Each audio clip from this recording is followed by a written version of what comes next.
Finally attack on Titan खत्म हो चुका है and it's time to say good bye because UT is just not an anime, it's our emotion. ये वही anime जिसने बहुत सारे लोगों की लाइफ चेंज की है, जिसने हमें बहुत सारे लेसन सिखाए, हमें लाइफ में आगे बढ़ने के लिए एक मोटिवेशन, एक रीज़न दिया है। हमारे हार्ड टाइम में यही एक एनिमे जिसने मूव ऑन करना सीखा है, उससे लड़ना सीखा है। आई नो सुनने में थोड़ा सिलिया बचकाना जैसा लगेगा, बट मेरे नज़र में UT is more than anime. It's like a good teacher to teach a perfect lesson of life.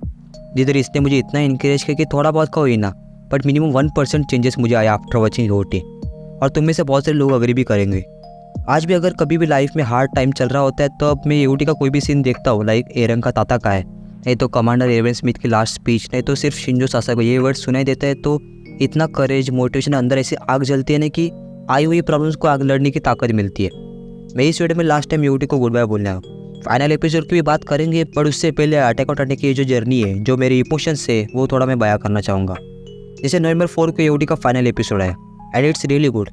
And after watching that episode जब मैं पीछे मुड़ कर देखता हूँ ना, तो यूटी की इस जर्नी में, इस एनिमे ने हमें बहुत सारे वैल्यू प्रोवाइड किए। एपिसोड देखने के बाद ये रियलाइज हुआ कि हम लास्ट टाइम ताता का है, मूव फॉरवर्ड, शिंजो सासाको, ये वर्ड सुनाई देंगे। इसके बाद भी यूटी की बात होगी, पर तब ये सब हमें एक मेमोरीज की तरह लगेगी। यूटी कैसे एनिमे रही है कि जिसके सारे एपिसोड पीक लेवल पर थे, और ये पीक लेवल की एनिमे फाइनली एंड हुई। मुझे अभी भी याद है कि जब मैंने यूटी देखना स्टार्ट किया था, तब मेरा हर रोज़ का 1.5 GB डेटा खत्म होता था। मैं फिर से एक्स्ट्रा रिचार्ज करता था बिकॉज एपिसोड में इतने प्लॉट ट्विस्ट और इतने पीक लेवल पर थे ना कि आगे देखने का मन ही करता था। तो में से बहुत सारे लोगों ने एक्सपीरियंस किया होगा। एंड जैसे जैसे सीज़न 1, सीज़न 2, 3, 4 खत्म होते होते गए, वैसे वैसे लाइफ की असली अहमियत एंड वैल्यू हमें समझने लगी। बिकॉज बिफोर यूटी लाइफ में कोई गोल ही नहीं था, बट आफ्टर यूटी तब हमें लाइफ की इंपॉर्टेंस समझने लगी। मैं अभी भी जब भी कमांडर एरविन स्मिथ को देखता हूँ ना, तभी मेरे दिल में उनके लिए इतनी रिस्पेक्ट क्रिएट होती है ना कि मैं झुक के सलाम करने के लिए रेडी हूँ। बिकॉज कमांडर एरविन स्मिथ के जो गोल थे ना, उसके लिए वो अपनी पूरी ज़िंदगी सेक्रीफाइस करता है। उस गोल को पाने के लिए उसने कितनी सेक्रीफाइस किए होंगे। एंड जो प्राइड है, जो रेज है ना उस ड्रीम को, गोल को पाने के लिए, मतलब सच में मेरे दिल में उनके लिए बहुत रिस्पेक्ट है। एरविन के अलावा एरन का भी फ्रीडम पाने का जो स्ट्रगल और जो डिज़ायर था ना, उसके आगे मैं झुकता हूँ। मैंने यूटी 2021 में स्टार्ट की थी एंड जब मैंने सीज़न 4 तक कैचअप किया, तो मैंने बार बार सीज़न 1, सीज़न 4 को देखा था। एंड उसके बाद 1 साल के बाद फिर से 2023 में पूरी यूटी फिर से देख डाली।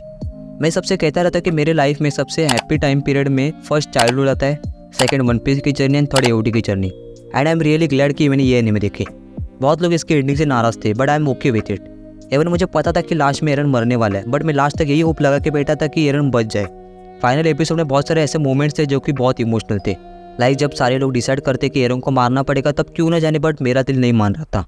उसके अलावा जब एरन एंड आर्मी की लास्ट में जो कन्वर्सेशन दिखाई है ना, वो रियली बहुत हार्ट ब्रेकिंग थी। जिधर वो अपने डिसीजन के पीछे का रीज़न बता रहा होता है एंड तब वो कहता है कि मुझे जीना है, I want to live with Mikasa. तभी really I am getting emotional because Eren ने कभी अपनी फीलिंग किसी के साथ शेयर नहीं की थी, क्योंकि उसके ऊपर एक के बाद ऐसे प्रॉब्लम्स और ऐसे सिचुएशन आ रही थी कि ना, कि वो इतना सफ़र कर रहा था कि उसे टाइम ही नहीं मिला कि अपनी फीलिंग्स को किसी के साथ शेयर करने का। तब मुझे लग रहा था कि अगर सच में कोई ऐसा कोई रास्ता है कि एरन को जिंदा रखने का, उसी होप में मैं आगे देख रहा था।